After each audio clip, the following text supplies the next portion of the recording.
Welcome back to UINDY TV News. I'm Jay Saj. And I'm Naya Ortiz, and welcome to our first newscast of the semester. And if you tuned in last semester, you can tell our setup looks a bit different. Definitely, and that's because our studio is currently under construction as we are redesigning our set and will be filming in the finished product in next week, so make sure you stay tuned. I am so excited for what's to come. Me and you both, the big old TV over there. We have a video wall, obviously. Today was going to look phenomenal once it's all finished up. Yes, and it's been years since we switched up our background. So new and improved UINDY TV this semester. We can't wait to show you guys.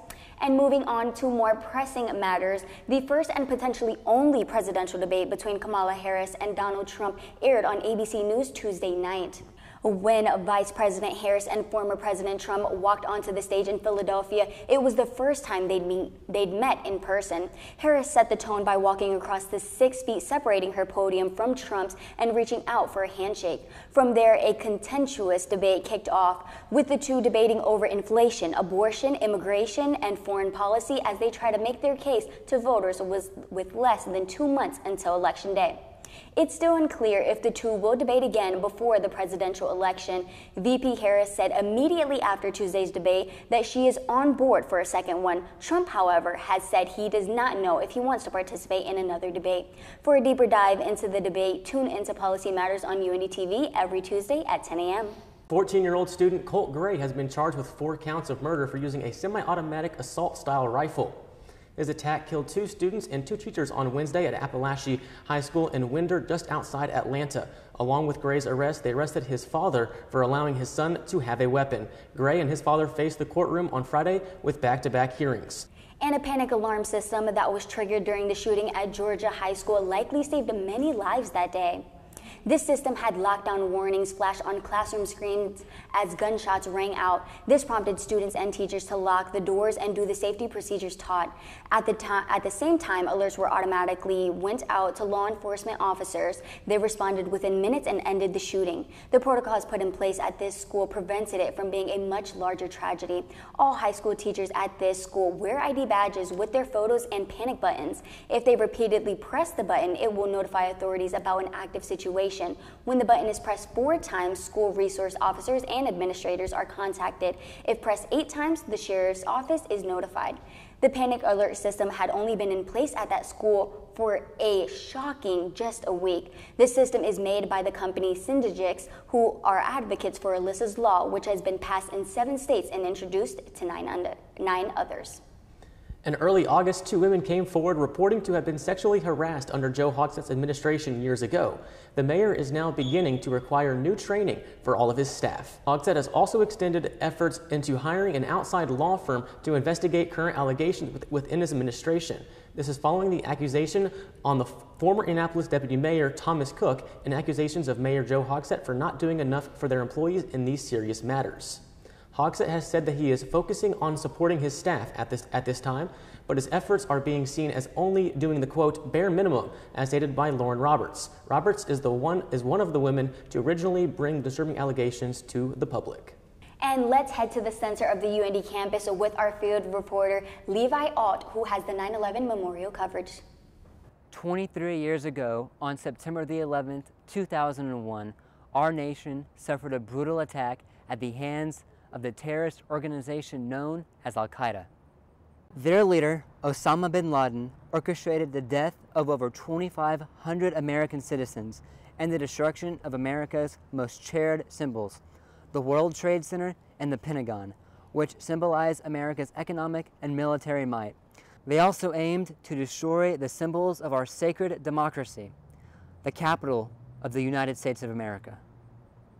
It is our job to educate and inform future generations about this nation's darkest day. I'm Levi Alt, and this is UINDY TV. Thank you so much, Levi. After the break, Jake Helton will be joining us with our current weather update. Make sure to stay tuned. Are you feeling alone in your faith? UINDY Catholic gives you an opportunity to get involved in a religious community on campus, providing sacramental needs and fellowship for prospective students and giving you a sense of belonging. We just want you guys to know that God loves you, He delights in you, and He's in awe of you, and we would love to meet you. So you should come on out. UINDY Catholic, a community for you. for children who may have high-functioning autism, may have ADHD, processing challenges, working memory issues, sensory integration issues, those types of challenges. It's a place where human beings are valued, children are respected. It's a progressive school that takes a hands-on approach to education. Welcome back, I'm Jake Helton. The weather in Indy has been pretty up and down recently, but today has been one of our more consistent days as we take a look over at our weather right now. Sitting at a solid 85, you see the sun still out shining. It has been an absolute beautiful day here on the south side of Indianapolis, but as we take a look into later into the night, looks like we are going to be getting down into the 70s, possibly even the 60s, so if you are heading out, you want to make sure you bring your sweatshirt with you. But overall, a very beautiful day here in Indy. That was your current weather update. Join me later in the show as we coast through the weekend.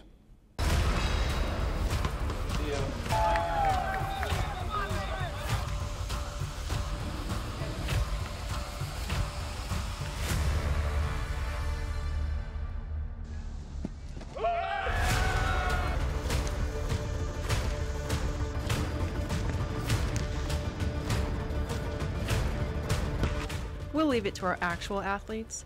Watch UINDY TV's live sports broadcast on GLVCSN and YouTube. The first time I went to Lucas Oil was last year for the 6A Center Grove versus Carroll State High School football game. And I walk in this time thinking I know what's going on, thinking I know what's going to happen. And if I were to say that Lucas Oil lost any effect on you, just the pure vastness that it hits you when you walk in, I'd be wrong. And Jace put it perfectly. He walked in and said, wow. This is the dream, and it is, because the people that we look up to listen to a high school football game of the week on WICR HD3 UINDY Radio.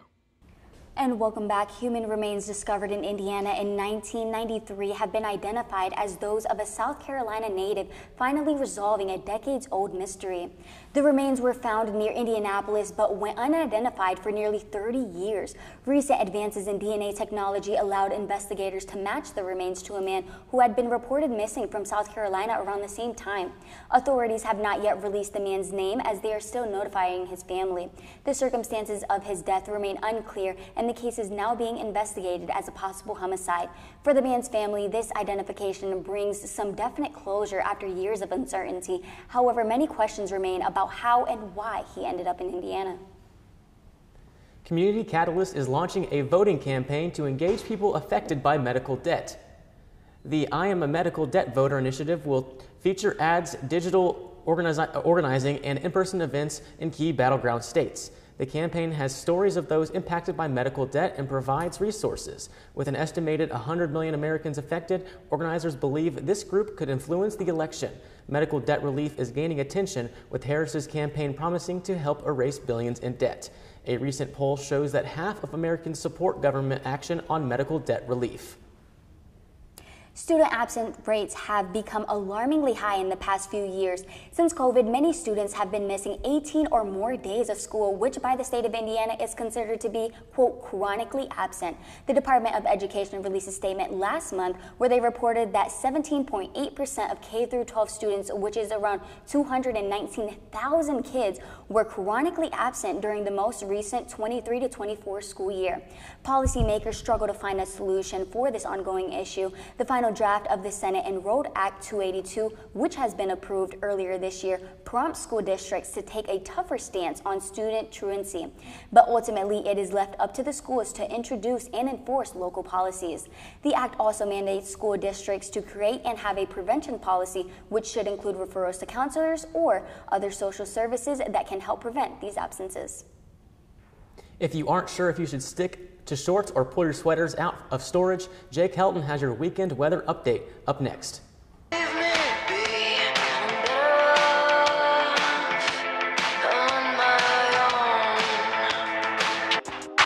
Kiki, do you love me? Are you riding? Say you never ever leave from beside me. Duh.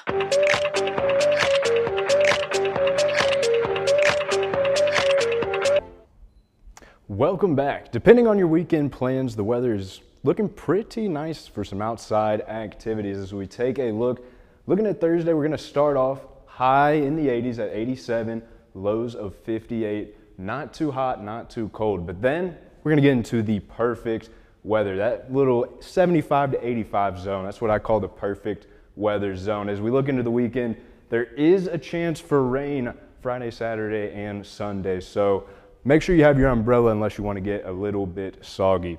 If you do have plans this weekend, go ahead and head out to Key Stadium Saturday and enjoy this nice weather. UIndy football starts at 6 p.m. Stay tuned after this break.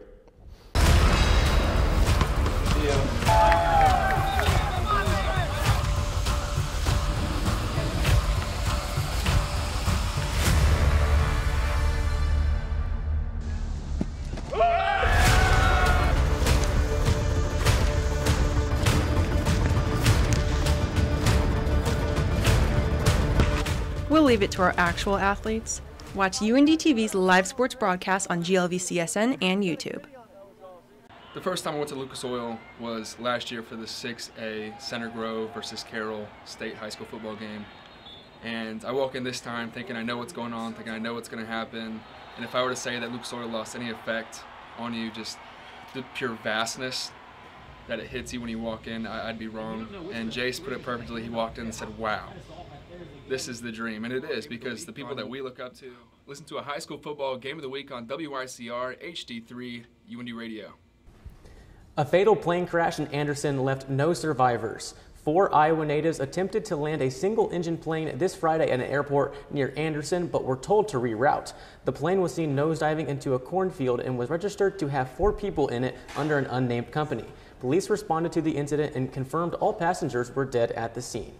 The FAA will continue the investigation on what happened in the crash. And Indiana State Police opened an investigation which led to the arrest of a 24-year-old Owensville resident. 24-year-old Austin McGill was taken into custody on Monday afternoon after allegedly, quote, striking and pointing a loaded firearm at one of his children. Alone at home with his 3 children on Sunday morning, McGill's 8-year-old stepdaughter was the victim of the alleged incident. McGill turned himself in at Gibson County Jail after an arrest warrant was issued against him on 3 counts of level 6 felonies. McGill is currently being held on bond. The body of a missing woman was found along a dead-end street near the southeast side. Indianapolis Metropolitan Police Department was called to the 1800 block of Wagner Lane, just a couple of blocks northwest of the intersection of East Raymond Street and South Sherman Drive. The woman was reported missing on Monday morning. The cause of death is not known by the police, but they believe that it happened over the weekend. A man was arrested for robbing the same gas station not once, but twice. Deputies received a report of a robbery at the Shell gas station at 1700 North US 31, just west of the Edinburgh Premium Outlets off I-65. Surveillance cameras captured the man leaving in a vehicle that had easy identifiable characters. Police later found the vehicle parked in front of a home less than a mile away from the gas station. Police found Colby Armisen inside the home and arrested him. Armisen pleaded guilty to the burglary of the gas station in 2020 and was arrested for robbing the same place a second time. A building damaged by Hurricane Laura is finally coming down. Jake Helton with the story after this break. Are you feeling alone in your faith? UIndy Catholic gives you an opportunity to get involved in a religious community on campus, providing sacramental needs and fellowship for prospective students and giving you a sense of belonging. We just want you guys to know that God loves you, He delights in you, and He's in awe of you. And we would love to meet you. So you should come on out. UIndy Catholic, a community for you. For children who may have high-functioning autism, may have ADHD, processing challenges, working memory issues, sensory integration issues, those types of challenges. It's a place where human beings are valued, children are respected. It's a progressive school that takes a hands-on approach to education. On Saturday, a 22-story skyscraper in Charles, Louisiana that had been vacant since being severely damaged by Hurricane Laura in 2020 was brought down in a dramatic implosion. The controlled demolition attracted a crowd of spectators who watched as the building, once a prominent feature of the city's skyline, collapsed in just seconds. The skyscraper, which had stood abandoned for nearly 4 years, was deemed unsafe and unsalvageable. Its removal marks a significant step in Lake Charles' recovery efforts. Mayor Nick Hunter described the event as a new beginning for the city, signaling hope for future development on the cleared site. Thank you all for joining me this episode. I'm Jake Helton. More news after the break. Are you feeling alone in your faith? UINDY Catholic gives you an opportunity to get involved in a religious community on campus, providing sacramental needs and fellowship for prospective students and giving you a sense of belonging. We just want you guys to know that God loves you, He delights in you, and He's in awe of you. And we would love to meet you. So you should come on out. UINDY Catholic, a community for you. For children who may have high-functioning autism, may have ADHD, processing challenges, working memory issues, sensory integration issues, those types of challenges. It's a place where human beings are valued, children are respected. It's a progressive school that takes a hands-on approach to education. After a break-in at a Johnson County gun store located at State Road 135 and Fairview Road in Greenwood, authorities are investigating over a dozen missing weapons. According to the sheriff's office, the suspects drove a vehicle into the store, where police say they rammed the front door and shattered a glass case that housed the weapons. They tripped an alarm to law enforcement, but the thieves were in and out within 60 seconds, according to surveillance. The owner of the store said the suspects stole 15 guns. Each of the stolen weapons were entered into the national database, and the investigation is still in progress. And an Anderson High School student faces charges after making threats to the school. Over the weekend, Anderson police received a copy of an audio recording that captured a student threatening to bring a gun to the school. The student was immediately arrested on Saturday and remained in custody. Anderson Community Schools took to social media to thank the Anderson police for their swift actions in making schools safe for students, faculty, and their staff. Anderson police did not give the name or age of that student.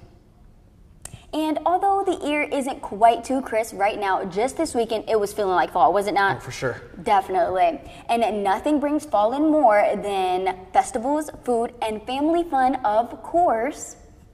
The shops at Perry Crossing are hosting an all-in-one fall festival with activities that include a circus, splash pad, foam party, pumpkin drop, and so much more. These activities are perfect for your entire family and are going on now all the way up until October 24th. We do, however, want to mention that the circus only has a few more days left and will be leaving the festival September 15th. So you only have 4 more days to see them perform. For a full rundown of all of the events happening at Perry Crossing, head to their website, perrycrossing.com. And have you ever seen a circus? I've never been to a circus. Yeah, I've seen one before. I don't really remember what it was, but it was a great time for sure. I loved it. Oh, I'm definitely going to have to take my son to see that. For sure. And what's your favorite fall festivity? Pumpkin patch, pumpkin carving. I love it. Of course, me as well. You've got to get into all the good things this fall. Yeah, 100%. Thank you for joining us on UINDY TV News. Tune in next week at 6 p.m. to UINDY TV on YouTube and Xfinity Channel 1096 for your weekly news update. As always, have a good night. And be safe, Indy.